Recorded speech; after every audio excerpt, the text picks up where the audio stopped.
Monsieur Blaise, vous avez la parole. Merci, monsieur le vice-président ou président de séance.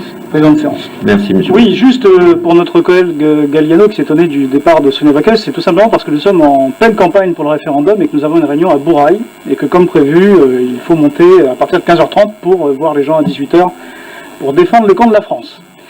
Alors, Sonia Baquès et Thierry Santa ont bien expliqué, l'un comme l'autre, que sur des questions aussi importantes, sur l'avenir statutaire de la Nouvelle-Calédonie, un texte qui est construit sans consensus, ce qui était la règle du comité des signataires depuis sa création, comme je l'ai dit, est nul et non avenu.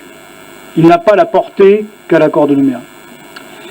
Alors, on peut se demander aujourd'hui quel est le bilan de ceux qui nous ont expliqué, il y a quelques mois, qu'en construisant la plateforme, eh bien, ils allaient, je cite, exprimer leur détermination à préparer la sortie de l'accord Nouméa dans le cadre d'une concertation indispensable et constructive entre non-indépendantistes et d'un dialogue approfondi avec les indépendantistes.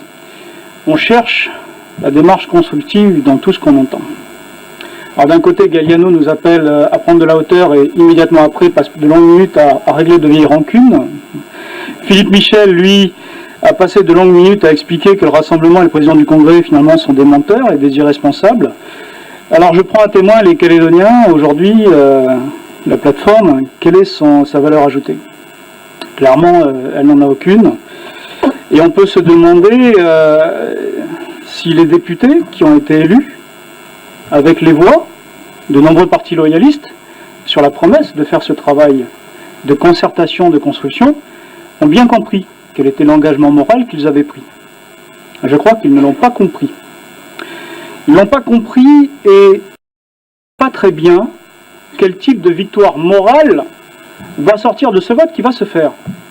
De ce vote qui va opposer une majorité de circonstances avec des indépendantistes et des nationalistes contre les élus loyalistes. Il n'y a aucune victoire morale à sortir de cela. Aucune. Ce qui sortira de cet exercice, ce n'est pas une démonstration de force. Ce sera une démonstration de faiblesse, une démonstration d'incapacité à exercer le leadership moral dont a besoin le camp loyaliste pour travailler à l'avenir du pays. Alors je rassure les Calédoniens, tout cela n'est au fond qu'une péripétie. Le G10 n'a pas fonctionné comme il devait, comme le souhaitait le Premier ministre, parce qu'il a été dévoyé dans des effets dont le but était de retirer un bénéfice en termes de communication politique. Mais je rassure les Calédoniens, il y a une instance qui s'appelle le comité des signataires, qui va se réunir à Paris.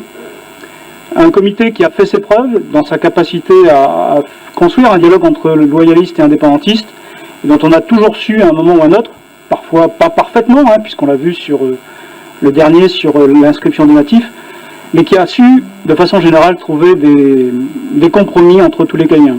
Donc, que personne ne s'inquiète, le dialogue entre loyalistes et indépendantistes, il vit, il a vécu, il continuera à vivre, et nous en serons toujours partenaires. Merci.